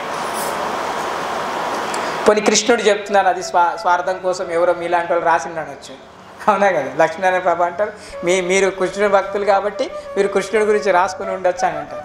కానీ ఆదిశంకరాచార్యులు రాశారు ఒకటి, ఏమని రాశారు? ఏకం శాస్త్రం దేవకీ పుత్ర గీతం, ఏకో దేవో దేవకీ పుత్ర ఏవ, ఏకో మంత్ర తస్య నామాని యాని. ఆదిశంకరాచార్య బోల. ఆదిశంకరాచార్యులు ఏం చెప్పారంటే, ఏకం శాస్త్రం దేవకీ, ఒకటే ఒక శాస్త్రం ఉందండి, అది దేవకీ పుత్రుడైనటువంటి భగవంతుడు చెప్పినటువంటి దేవకీ పుత్ర గీతం, దేవకీ పుత్రుడు కృష్ణుడు చెప్పినటువంటి గీత. ఏకో దేవో దేవకీ పుత్ర ఏవ, దేవకీ పుత్రుడైనటువంటి పుత్రుడే భగవంతుడు అని చెప్పి ఆదిశంకరాచార్యులు చెప్తున్నారు. ఏకో మంత్ర తస్య నామాని యాని, ఒక్కటే ఒక్క మంత్రం ఉంది అది జయించడానికి కలియుగంలో. ఏంటది? అది దేవకీ పుత్రుడైనటువంటి కృష్ణుని యొక్క నామము, హరినామము. అది చెప్తుంది. సో ఇది మరి మనం అంటే ఇక్కడ బుక్లో రాశాను కాబట్టి మీరు చెప్తున్నారు అనుకోవచ్చు, కానీ ఆదిశంకరాచార్యులు కూడా చెప్తున్నారు మనకి. సో కాబట్టి ఎప్పుడైతే ఈ భగవంతుడి యొక్క ఆత్మ గురించి మనం తెలుసుకున్నామో, నేను శరీరం కాదు ఆత్మ అని, ఎప్పుడైతే ప్రతిరోజు శరీరం కోసం ఇన్ని పనులు చేస్తున్నాం, దేశ విదేశాలు వెళ్తున్నాం, డబ్బు సంపాదిస్తున్నాం, వ్యాపారం చేస్తున్నాం, ఎన్నో ఈ శరీర పోషణ కోసం చేస్తున్నాం కదా, మీరు ఏం చేయాలంటే రోజు కాకుండా వారంలో ఒక్కరోజైనా ఈ ఆత్మ కోసం పనిచేయాలి, ఆత్మ జ్ఞానం కోసం పనిచేయాలి. ఏంటది? ఈ ఆత్మకు కావాల్సింది ఏంటి? భగవంతుడి యొక్క తత్వం వినిపించడం, భగవంతుడి కథ వినిపించడం, భగవంతుడి నామం అనిపించడం, భగవంతుడి యొక్క ప్రసాదం తినిపించడం, భగవంతుడి యొక్క కథ చదివిపించడం, ఇవన్నీ కూడా వారంలో ఒక్కరోజైనా 1 గంట అయినా భగవంతుడి యొక్క తత్వం వైపు మన ఆత్మని నడిపించాలి. ఈ ఆత్మ జ్ఞానాన్ని కోసమైనా మనందరం ఇక్కడికి రావాలి. సో ఎందుకంటే బయట ఎవ్వరు కూడా ఆత్మజ్ఞానం ఎవరు చెప్పరు, ఆత్మ గురించి ఏం స్టోరీ చెప్పరు. మనకు ఒక తృప్తి అనిపిస్తుంది అంటే అది మీకు కాదు అనిపిస్తుంది, మీ ఇంద్రియాలకు కాదు అనిపిస్తుంది. అరే నేను ఈరోజు భగవంతుడికి ప్రసాదం పెట్టాను, నేను ఈరోజు భగవంతుడి యొక్క నామం అన్నాను, నేను ఈరోజు భగవంతుడి యొక్క కథ విన్నాను. ఆ తృప్తి ఏదైతే వస్తుందో అది ఆత్మకు వస్తుంది, మీకు కాదు, మీ మనస్సుకు కాదు, మీ బుద్ధికి కాదు, మీ యొక్క ఇంద్రియాలకు కాదు. అది కేవలం మీ ఆత్మ నుంచి వెలువడుతున్నటువంటి తృప్తి. అదే మనకి కావాల్సింది. ఆ తృప్తి కోసమే మనం జన్మల నుంచి వెతుకుతున్నాం. ఆ ఆనందం కోసమే మనం జన్మల నుంచి వెతుకుతున్నాం.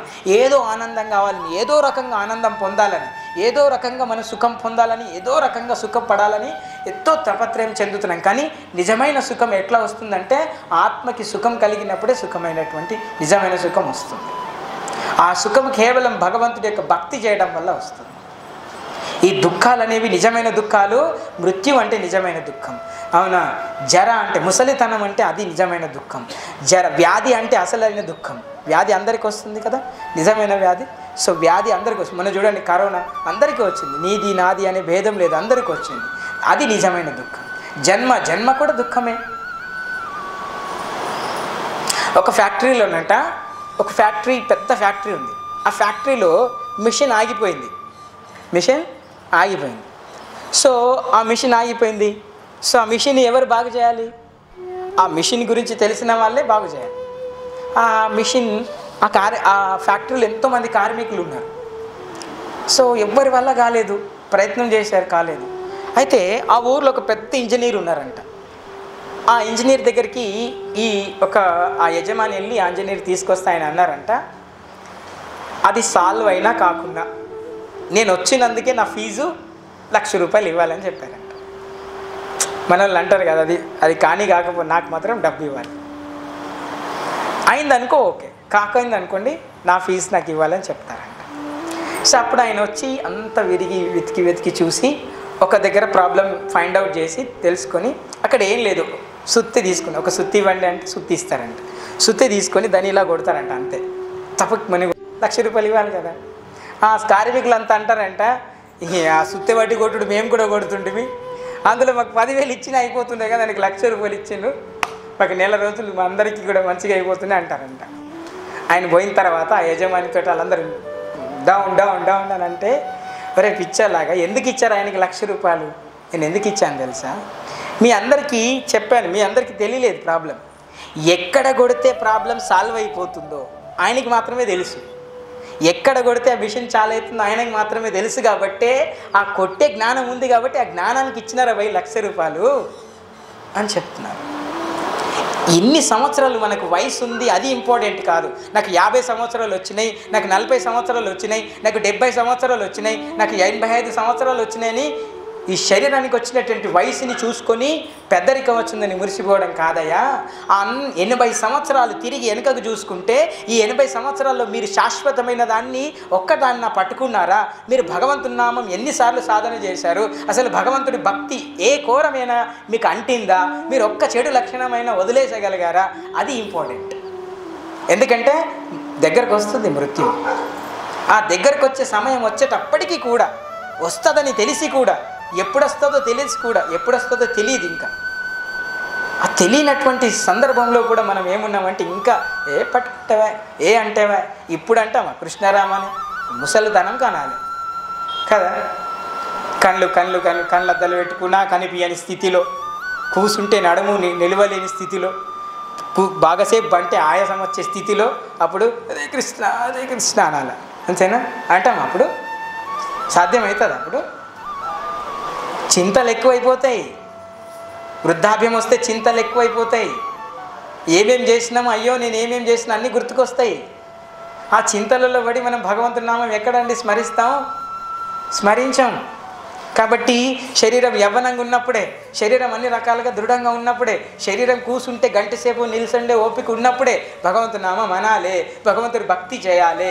మనం చేస్తేనే మీరు చేస్తే మీ పిల్లలకు వస్తుంది, మీ పిల్లలకి సద్గతి వస్తుంది.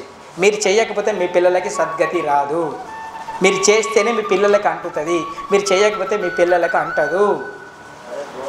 మీరు ఏ కార్యక్రమం చేస్తే అది మీ పిల్లలకు అంటుతుంది. ఇది మాత్రం గుర్తుపెట్టుకోండి. ధర్మంగా జీవనం సాగిస్తేనే ఆ ధర్మ జీవనమైనటువంటి లక్ష్యం మీ యొక్క పిల్లలకు వస్తుంది. సో కాబట్టి ఈ నిజమైన దుఃఖాల నుంచి బయటపడేటువంటి ఆలోచన చేయమని భగవంతుడు చెప్తున్నారు. ఇంకా కూడా 3 రకాల దుఃఖాలు వస్తాయంట.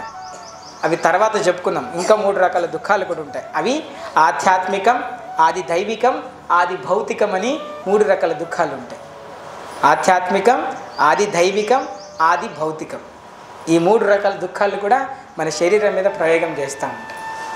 సో కాబట్టి చాలామంది ఏం చేస్తారంటే అహం బ్రహ్మాస్మి అంటారు. అన్నారా? మనలంతా అంతే. మన హిందూ ధర్మంలో ఉన్నదే అది. అందరికి ఫ్రీడమ్ ఇచ్చేసింది మన ధర్మం. అందుకే ముత్యమంతా ఏదో ఒక మ్యాజిక్ రాగానే అది అహం బ్రహ్మాస్మి అంటారు. అంటే నేనే బ్రహ్మని, అంటే నేనే భగవంతుని అనేటువంటి శక్తి. సో కాబట్టి అహం బ్రహ్మాస్మి అనేటువంటిది ఏంటంటే మీలో కూడా బ్రహ్మం ఉంది, మీరు కూడా భగవంతుడి స్వరూపము, మీరు భగవంతుడు అనేటువంటి స్వరూపం నుంచి జారిపడినటువంటి ఒక అణువు. భగవంతుడు విభువు అయితే మీరు అణువు అని శాస్త్రం చెప్తుంది. కాబట్టి మనందరికీ తండ్రి భగవంతుడు, ఆయన నుంచి మనం అందరం కూడా వచ్చాం. సో కాబట్టి మనం అందరం గ్రహించాల్సింది ఏంటంటే ఈ శరీరానికి ఎలా అయితే మీరు పోషణ చేస్తున్నారో అలానే ఆత్మకు కూడా పోషణ చేయాలి. ఆత్మకి సంబంధించిన జ్ఞానం వైపు కూడా కొద్దిగా నేర్చుకోవాలి. సో కాబట్టి మనం అందరం భగవంతుడి యొక్క భగవద్గీత వైపు మన ప్రయాణం సాగించాలి. భగవంతుడికి భక్తులుగా మారడానికి ప్రయత్నం చేయాలి. మన హృదయాన్ని భగవంతుడి వైపు, భగవంతుడి కోసం నింపేలాగా ప్రయత్నం చేయాలి. అర్థమవుతుందా? సో ఎప్పుడైతే భగవంతుడి యొక్క రూపం హృదయంలో నిండిపోతుందో, మీరు భక్త తుకారం సినిమా చూసారా? చూసారా? చూడండి. చూసారా? ఎంతమంది చూశారు? ఇంకా చూసారా భక్త తుకారం? దాంట్లో ఏమంటారు ఆయన? భక్త తుకారం మంచిగా పాట పాడతారు. ఏమని పాట పాడతారు? నందనవనముగా ఈ లోకమునే సృష్టించిన, మంచిగా అంటారు కదా. ఓ వనమాలి మరచితివో మానవ జాతిని దయమాలి. మర్చిపోయినారయ్యా, నువ్వు మమ్మల్ని సృష్టించినా కానీ మమ్మల్ని మర్చిపోయినావు. మా కష్టాలు ఏంది, కథలు ఏంది, ఇవన్నీ ఏంటి? ఒకరిని తక్కువ చూడడం ఏంది, ఒకరిని ఎక్కువ చూడడం ఏంది, మాకు తక్కువ డబ్బులు రావడం ఏంది, ఇంకొకరికి ఎక్కువ డబ్బులు రావడం ఏంది? డబ్బులు తక్కువ వస్తున్నాయి, ఎక్కువ వస్తున్నాయని చూస్తాం. మరి నాకు ఆరోగ్యం ఇస్తుండే భగవంతుని ఎవరు చూడరు. నేను ఆరోగ్యంగా ఉన్నాను ఎవరు చూడరు. నాకు కాళ్ళు ఉన్నాయి, చేతులు ఉన్నాయి, కళ్ళు ఉన్నాయి, వినగలుగుతున్నా, నడవగలుగుతున్నా, అలాంటి శక్తి ఇచ్చిండు భగవంతుడని మనం తృప్తి పడం. ఏమంటాం? ఇంకెక్కువ కోరుకుంటాం. కానీ అవే కాళ్ళు లేనటువంటి ఈ సమాజంలో ఎంతమంది ఉన్నారు? అవే చేతులు లేనటువంటి వాళ్ళు సమాజంలో ఎంతమంది ఉన్నారు? అవే కళ్ళు లేనటువంటి వాళ్ళు సమాజంలో ఎంతమంది ఉన్నారు? గుడ్డి వాళ్ళలాగా. అదే రోగంతో ఎంతమంది ఆసుపత్రులలో బాధపడుతున్న వాళ్ళు ఉన్నారు? అదే బాధలతో ఎంతమంది ఎక్కడో అనాథగా దుఃఖంగా ఉన్నటువంటి వాళ్ళు ఎంతమంది ఉన్నారు? తల్లిదండ్రులు ఉండి కూడా ఎక్కడో అనాథగా విసిరివేయబడేటువంటి వాళ్ళు ఎంతమంది ఉన్నారు? మరి మనందరం వాళ్ళందరికంటే అదృష్టవంతులమే కదా. అంటే భగవంతుడు మనల్ని ఇంకా భగవంతుడి వైపు చూపించడానికి మనల్ని ఈ అన్ని కరెక్ట్ శరీరంతో ఉంచాడా లేదా? నిజానికి మనల్ని ఎందుకు ఇక్కడ ఇలా ఉంచాడు తెలుసా? నా వైపు చూస్తారేమోని. వాళ్ళందరి కర్మ అనుభవిస్తున్నారండి. కాళ్ళు లేని వారికి జీవితాంతం శరీరం వదిలిపోయేదాకా అదే బాధ. నాకు కాళ్ళు లేవు, కాళ్ళు లేవు, అదే ఆడు కర్మ అనుభవించాల్సిందే. పాపం వాడికి కళ్ళు లేకపోతే కళ్ళు లేవు అని అనుభవించాల్సిందే ఆడు బాధ. చేతులు లేకపోతే చేతులు లేవు, మెంటల్లీ డిజాబుల్డ్ అయితే పిచ్చోడని, అదే అట్లనే వాళ్ళంతా కర్రపని అనుభవిస్తున్నారు. కానీ మనం మాత్రం మంచి కాళ్ళుండి, మంచి చేతులుండి, మంచి బుద్ధి ఉండి, మంచి ఆలోచనలుండి కూడా మనం భగవంతుని నామం పట్టుకోవడానికి నిర్లక్ష్యం, భగవంతుని నామం వైపు వెళ్ళాలంటే నిర్లక్ష్యం, భగవంతుడి భక్తిలో ఉండాలంటే మనకి ద్రోహం, నష్టం అనిపిస్తుంది. ఏం నష్టం వస్తుంది అయ్యా మీకు? భగవంతుడి భక్తి చేస్తే, భగవంతుడు భక్తి చేస్తే పైసలు అడుగుతుండా? భగవంతుడు భక్తి చేస్తే మీకు కోట్లు ఇవ్వమని అడుగుతుండా?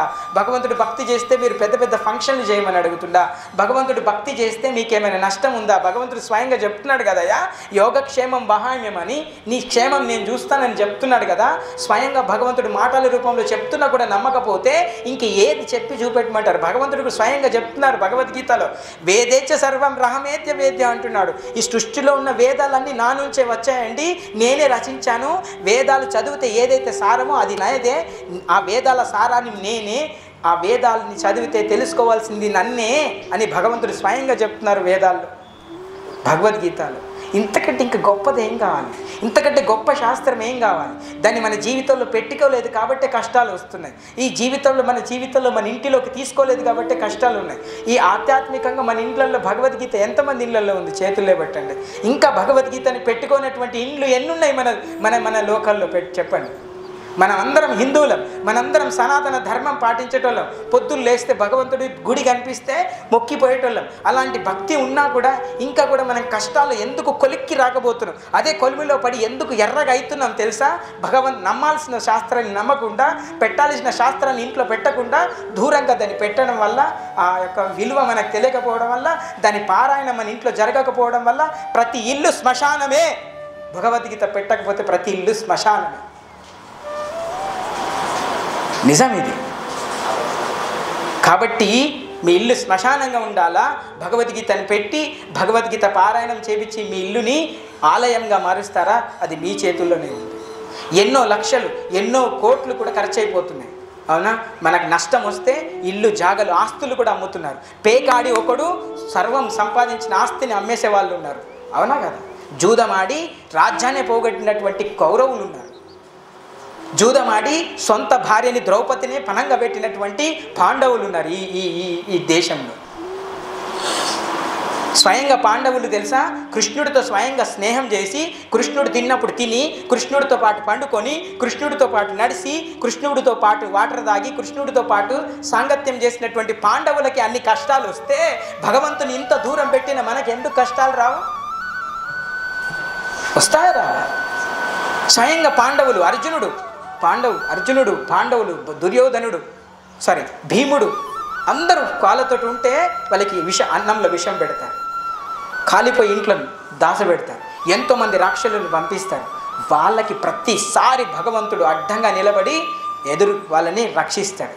అందుకనే కుంతిదేవి ఏమంటదంటే, కృష్ణాయ వాసుదేవాయ దేవకీ నందనాయ చ నందగోప కుమారాయ గోవిందాయ నమ. తన కొంగుని తీసి అన్ని చేసిన తర్వాత, యుద్ధం గెలిచిన తర్వాత తను తిరిగి తన ద్వారకకి వెళ్ళిపోతుంటే తన కొంగుని తీసి కొంగుని ఇలా అడ్డం పెట్టి శ్లోకం చెప్తుంది, అయ్యా మీరు పోవద్దు, మీరు ఉంటేనే మాకు నిజమైన సుఖం, మీరుంటే మాకు కష్టాలు వస్తాయంటే మాకు కష్టాలే కావాలా, మాకు కష్టాలే ఇవ్వండి, నేను ఉంటా కానీ మీకు కష్టాలు వస్తాయని అన్నారు అనుకోండి, మాకు కష్టాలే కావాలి, కృష్ణ తండ్రి మీరు మాకు కష్టాలు ఇవ్వండి అని చెప్తుంది. పొద్దున్న లేస్తే మనం అంటామండి, మనం అనుకున్నామే మన ఆనందంగా తిరుపతికి టికెట్లు బుక్ చేసాం, తిరుపతికి పోతున్నాం అంటున్నాం. ఎన్ని యుగాల నుంచి, ఎన్ని వందల సంవత్సరాల నుంచి, ఎన్ని గంటల తరబడి భగవంతుడు నిలబడి దర్శనం ఇస్తున్నాడు తెలుసు అందరికీ. మనం మాత్రం ఆనందంగా ఏసీలో పడుకొని హ్యాపీగా ట్రైన్లో పోయి కూర్చొని ఏసీ రూములు తీసుకొని ఆరామ్సే రెస్ట్ తీసుకొని భగవంతుడు దర్శనం చేయడానికి పోతాం. కానీ భగవంతుడు మాత్రం 3 గంటలు పడుకుంటాడట. 3 గంటలు కూడా పడుకోడట. ఆ గంట సేపు పడుకోబెట్టి లేపి మళ్ళా తోమాల సేవ, ఆ సేవ, నీళ్లు పోసి అది పోసి తన నిద్ర రాకుండా చేస్తారంట. ఎప్పుడు 24 గంటలు నిలబడుతూ ఎన్ని వందల సంవత్సరాల నుంచి దర్శనం ఎవరి కోసం ఇవ్వాలి, ఎందుకోసం ఇవ్వాలి? ఆయనకు అవసరమా? ఆయన పెట్టే ప్రసాదాలు ఆయన తింటాడా? నిలబడి ఉండి మోక్షం ఎవరి కోసం ఇవ్వాలి, ఎందుకోసం ఇవ్వాలి? మనందరికీ సుఖాలు ఇవ్వడానిక, మనందరికీ కార్లు పెంచడానిక, మనందరికీ బిల్డింగులు కట్టుకోవడానిక, మనందరికీ కోట్లు ప్రసాదించడానికి భగవంతుడు అక్కడ నిలబడి ఉన్నారు అనుకుంటున్నారా? కాదు. మీలో ఉన్నటువంటి ఆత్మ, నేను పరమాత్మకి సంబంధించినటువంటి వాడిని, నా తండ్రి అక్కడ నిలబడి ఉన్నాడు, ఆ తండ్రికి సంబంధించినటువంటి ఆత్మ నాలో కూడా ఉంది, తిరిగి నేను ఆయన దగ్గరికి వెళ్ళాలి, ఆయన నామాన్ని పట్టుకోవాలి, ఆయన కళ్ళారు ఒక్కసారన్న ఈ కళ్ళకి చూపియాలి, ఆయన ఇచ్చినటువంటి కళ్ళకి ఆయన చూపియాలి, ఈ చెవులకి ఆయన నామాన్ని నిలిపియాలి, ఈ నోటితో ఆ నామాన్ని అనాలి, ఈ శరీరాన్ని ఆ సేవలో పెట్టాలి అనేటువంటి కనీసం ఒక్కసారన్న తెలుసుకుంటారేమో అని చెప్పేసి ఆ గుడిలో ఆ రాయిలాగా ఎప్పుడు నిలబడి ఉన్నాడు. మనం మాత్రం అది రాయే అనుకుంటున్నాం. మనం మాత్రం ఎవరైనా ఇప్పుడు చూడండి, ఇప్పుడు అక్కడికి ఒక అధికార పార్టీ ఎమ్మెల్యే వచ్చింది అనుకోండి, అక్కడికి 10 కార్లు 100 మంది ఇలా వచ్చి సెక్యూరిటీ దడ మొత్తం ఫుల్ సెక్యూరిటీ ఇట్లా లేచి నిలబడతాం అందరం. అట్లాంటిది మరి భగవంతుడు స్వయంగా ఉన్నారండి. భగవంతుడు అమ్మవారు చూడండి ఎంతసేపు నిలబడి ఉంది. ఎందుకోసం నిలబడి ఉండాలి? ఎందుకోసం? అమ్మవారికి ఏం పని లేదా ఏంది? అమ్మవారికి ఏం సుఖం లేదా ఏంది? అమ్మవారు తలుచుకుంటే ఏం చేయాలా ఏంది? ఆమెకి లేని సుఖమా? ఆమె పొందలేనటువంటి ఆహారమా? ఆమె పొందలేనటువంటి ఆశలా? ఆమె తీర్చుకోలేనటువంటి కోరికలా? ఆమె ఎందుకోసం అలా ఉండాలి? తన పిల్లలు ఎవరైతే ఉన్నారో కష్టపడితే, కష్టం వస్తే తన పిల్లలు తన దగ్గరికి వచ్చి చెప్పుకుంటే ఆ బాధలో కొద్దిగానే కానీ తగ్గిద్దాము, ఆ బాధని తగ్గించేటువంటి శక్తిని ఇద్దాము కదా, ఆ రూపం అక్కడ ఉంది. కాబట్టి మనందరం కూడా తెలుసుకోవాల్సింది ఏంటంటే, మనం భగవంతుడికి ఏం కృతజ్ఞత ఇస్తలేం. ఎప్పుడైతే మన పిల్లల్ని పెంచి పెద్ద చేసి పోషణ చేసి లాస్ట్కి చివరికి నువ్వు నా తల్లి కావు, నువ్వు నా తండ్రి కావు అంటే ఆ తల్లిదండ్రులు బాధపడతారా? బాధపడరు. ఆ తల్లిదండ్రులు గుర్తించకపోతే ఇప్పుడు ఇన్నొద్దులు పెంచి మనం ఇప్పుడు చాలామందిని చూస్తున్నాం. హైదరాబాద్లో పెద్ద పెద్ద అనాథాశ్రమాలలో, వృద్ధాశ్రమంలో తల్లిదండ్రులు వదిలేసి పోతున్నారు. చాలామంది పోతున్నారా లేదా? అన్ని పెంచి చేసి పెద్దం చేసి లాలం చేసి అన్నీ చేసిన తర్వాత ఆ తల్లిదండ్రులు చూడకపోతే ఆ తల్లిదండ్రులకు ఎంత ఆవేదన ఉంటుందో భగవంతుడు కూడా అంతే. భగవంతుడు అదే చెప్తున్నాను, నేను ప్రతిసారి ఇదే చెప్తాను. పితాహమస్య జగతా దాత మాతా పితామహ అంటున్నాడు భగవంతుడు. ఈ సృష్టిలో ఉన్న ప్రతి ఒక్కరికి నేనే తల్లిని, నేనే తండ్రిని, నేనే పోషకుణ్ణి అని చెప్తున్నాడు. అంటే నా బిడ్డలు నా వైపు తిరిగి ఎప్పుడైనా చూస్తారేమో, నా వైపు తిరిగి నా దగ్గరకు వస్తారేమో, తిరిగి నా ఇంటికి వచ్చేయాలని చెప్పేసి భగవంతుడు వేదాలు రచించి, పురాణాలు రచించి, ఉపనిషత్తులు రచించి, గుళ్ళు కట్టి ఈ సృష్టిని ఏర్పాటు చేసి, దాంట్లో ప్రకృతిని ఏర్పాటు చేసి, మనం పీల్చుకోవడానికి గాలిని ఏర్పాటు చేసి, మనం వంట అంటుకోవడానికి భూమిని ఏర్పాటు చేసి, సుగంధాలను ఏర్పాటు చేసి, అది తిన్న ప్రతి ఒక్కదాన్ని అడిగించేటువంటి శక్తిని ఏర్పాటు చేసి, ఇన్ని చేస్తున్న భగవంతుడికి ఏం అవసరం మనకి చేయడానికి? మరి కృతజ్ఞతగా మనం ఏం చేస్తున్నాం భగవంతుడికి? ఏదైనా చేస్తున్నామా కృతజ్ఞతగా? భగవంతుడు ఏం చెప్తున్నట్టు, ఏమి చేయకండి, ఏమైనా చేయాలనిపిస్తే ఏం చేయండి, పత్రం పుష్పం ఫలంతో యో మే భక్త్యా ప్రయచ్చతి. భగవంతుడు ఏమనట్లేదు, మీకు అంతగా నాకు ఇవ్వాలనిపిస్తే ఒక ఆకు ఇవ్వండి, ఒక పువ్వు ఇవ్వండి, కొన్ని నీళ్ళు తీసుకొచ్చి ఇవ్వండి, ఒక పండు ఉంటే పండు ఇవ్వండి, నేను దానికే ఉప్పొంగిపోతా అని చెప్తున్నారు భగవంతుడు. ఇంకా ఆయన ఏం అడగట్లేదు. అట్లాంటి భగవంతుడిని మనం అందరం కూడా దూరం పెట్టాం కాబట్టే ఈ దుఃఖము. ఎప్పుడైతే ఇట్లా పిల్లలు ఉన్నారనుకోండి, ఆ పిల్లలందరూ తల్లిదండ్రుల నుంచి మీ నుంచి దూరం ఉంటే వాళ్ళు దుఃఖపడతారా? పడరా? ఇప్పుడు మీ దగ్గర ఉంటే సేఫ్ ఉంటారు, మీరు మీతో జాగ్రత్తగా తీసుకుపోతారు, జాగ్రత్తగా తీసుకొస్తారు. భౌతికంగా ఉన్నటువంటి మీకే మీ పిల్లలపైన అంత శ్రద్ధ ఉన్నప్పుడు ఈ సృష్టిని సృష్టించినటువంటి భగవంతుడికి తన పిల్లల మీద, మనందరి మీద ఎంత శ్రద్ధ ఉండాలా? ఎంత శ్రద్ధ ఉందంటే, ఎంతో దూరంలో ఉన్నటువంటి కన్ను చూసేటువంటి కన్నుని సృష్టించి ఆ కన్నుని కాపాడడానికి కన్నురెప్పని కూడా పెట్టినటువంటి గొప్పతనం భగవంతుడు. కాబట్టి అట్లాంటి భగవంతుని తెలుసుకోవడానికి ఇవన్నీ ఉన్నాయి. కూర్చోవాలి కృష్ణ. సో కాబట్టి ఈ యొక్క భగవద్గీత యొక్క ఇంపార్టెన్స్ ఏంటంటే, మనం తిరిగి భగవంతుడి వైపు చేరుకోవడానికి, తిరిగి భగవంతుడి వైపు చూడడానికి కోసమే మనకి ఇవన్నీ ఉన్నాయి. ఈ భగవంతుడి వైపు చూడడం కోసమే నేను ఈ శరీరం కాదు ఆత్మని మనం అందరం కూడా తెలుసుకోవాలి. ఈ ఆత్మకి సంబంధించిన జ్ఞానాన్ని నేర్చుకోవడానికే నేను భగవద్గీత క్లాస్కి వెళ్ళాలి. వారంలో ఒక్క రోజైనా, ఒక గంట అయినా నేను ఈ యొక్క సత్సంగంలో కూర్చోగలగాలి. శరీరాన్ని అలా తయారు చేయాలి, ఇంద్రియాలను ఒప్పించాలి, మనస్సుని దృఢం చేయాలి. అయితేనే మనకి సాధ్యమవుతుంది. మీరు చివరికి పట్టుకోవాల్సింది కృష్ణుని నామం తప్ప ఇంకేది కాదు. సో కాబట్టి దయచేసి మీ అందరికీ ప్రార్థన ఏంటంటే, మీరందరూ కూడా భగవంతుడి నామాన్ని తదేకంగా, మీకు ఎప్పుడు బాధ అనిపించినా, మీరు ఎప్పుడు ఇంటి నుంచి బయటకు వెళ్తున్నా ఇంట్లో ఒక్క 10 నిమిషాలు మీరు కేటాయించి భగవంతుడి నామం చెప్పడానికి ప్రయత్నం చేయండి. మీరే గమనిస్తారు మీ యొక్క మార్పుని. ఏమని చెప్పాలి? హరే కృష్ణ హరే కృష్ణ కృష్ణ కృష్ణ హరే హరే, హరే రామ రామ రామ హరే హరే. భగవంతుడు రాముడిది ఒక పాట ఉంది, యాక్చువల్లీ నేను విన్నాను. రాముడి పాటని సినిమా పాటగా మార్చారు యాక్చువల్లీ. హిందీలో ఉంటుంది. ఏమది? హర్ కరం అపునా కరేంగే, హర్ కరం అపునా కరేంగే, ప్రభు రామ్ తేరే లియే. ఎప్పుడైతే ఆ బాబ్రీ మసీద్ సంథింగ్ గొడవలైనప్పుడు ఆ పాట రాశారు. దాన్ని వాళ్ళు మన భారతదేశానికి రాశారు, యాక్చువల్లీ సినిమాలో రాశారు. దిల్ దియా హై జాన్ భీ దేంగే, ప్రభు రామ్ తేరే లియే, హర్ కరం అపునా కరేంగే. అంటే ప్రతి కర్మ కూడా నేను నీ కోసమే చేస్తా రామచంద్ర అని ఎవరో రాశారు, గొప్ప కాదు, ఎవరో తెలియదు. హర్ కరం అపునా కరేంగే, ప్రభు రామ్ తేరే లియే, దిల్ దియా హై జాన్ భీ దేంగే. మనసు ఎప్పుడు ఇచ్చేసాను, ప్రాణం కూడా ఇవ్వడానికి సిద్ధంగా ఉన్నా నేను నీకోసం అని చెప్తున్నారు ఆ గానంలో. ప్రభు రామ్ తేరే లియే,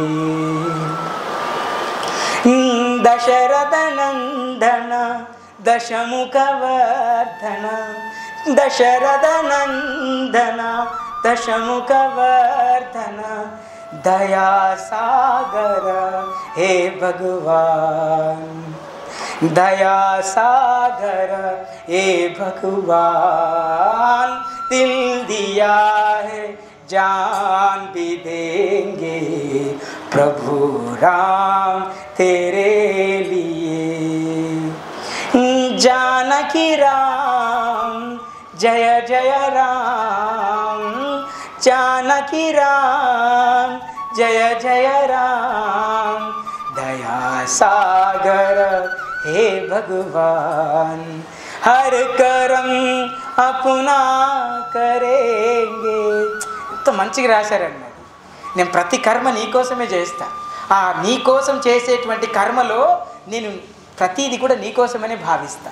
నా పిల్లల్ని పెంచుతుంటే నీకోసమని పెంచుతున్నా అనిపిస్తా. నీ భావాన్ని తీసుకొచ్చి పిల్లలు పెట్టి పెంచుతా అని దాని మీనింగ్. నేను ఎట్లాగో నా మనసు ఇచ్చేసాను, నా ప్రాణం కూడా ఇవ్వడానికి సిద్ధంగా ఉన్నానని చెప్పి చెప్తాను. సినిమాలో పాడతారు, ఇందాక మనం అన్నాం కదా, భలే భలే అందాలు సృష్టించావు, ఇలా మురిపించావు, అదే ఆనందం అదే అనుబంధం, ప్రభు మాకేలయ్యవు. నువ్వు అంత చేసినావయ్యా, మంచి చేసినా కానీ మాకెందుకు ఇస్తలేవని అంటున్నాడు అన్న.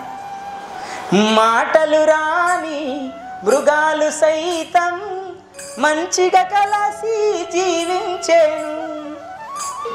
మృగాలన్నీ మంచిగా కొట్టుకొని పోతే ఆ పశువుల కాపరి అవి గుంపుగా పోతాయి, మంచి కలిసి ఉంటాయి. కానీ మనం మాత్రం నువ్వు నేను, నువ్వు ఇట్లా నేను అట్లా అని అనుకుంటున్నాం. మాటలు నేర్చిన మానర జాతి మారణ హోమం సాగిస్తున్నారండి. అంటే మనకు తెలియదు, పక్కకే ఉంటే వాడు మనకి నచ్చడు, పక్కకే ఉంటే వాడి ఆలోచనలు మనకు నచ్చాయి, పక్కకే ఉంటే వాడి యొక్క విజయాన్ని మనం జీర్ణించుకోం. వాడు మంచిగా బతికితే మనకు మంచిగా అనిపించేది, వాడు మనకంటే హెచ్చుగా ఉంటే మనకు మంచిగా అనిపించేది, వాడికి మనకంటే ఎక్కువ తెలిస్తే మంచిగా అనిపించేది, వాడికి మనకంటే ఎక్కువ ఏదైనా ఉంటే మంచిగా అనిపించేది. ఇదంతా పోవాలి. ఇదన్నీ పోవాలి అంటే భగవంతుని నామం పట్టుకుంటేనే పోతుంది. భగవంతుని నామం ఎప్పుడైతే చెప్తామో మనసు చాలా తేలిక అయిపోతుంది, మనసు చాలా హృదయము నిర్మలంగా అయిపోతుంది, మనస్సు చాలా ధైర్యంగా ఉంటుంది. ఏ శక్తి ఏ బాధ వచ్చినా కూడా నన్ను కాపాడేటువంటి ఒకరు ఉన్నారని చెప్పేసి ఒక భావన మనల్ని అలా నడిపించుకోబోతుంది. సో కాబట్టి అలాంటి భావన మీ హృదయంలో కలగాలని చెప్పేసి మనస్ఫూర్తిగా కోరుకుంటూ, సో మీరందరూ కూడా ప్రతి వారం ఇలా ఇక్కడికి రావడానికి ప్రయత్నం చేస్తారని ఆశిస్తూ అందరికీ హరే కృష్ణ.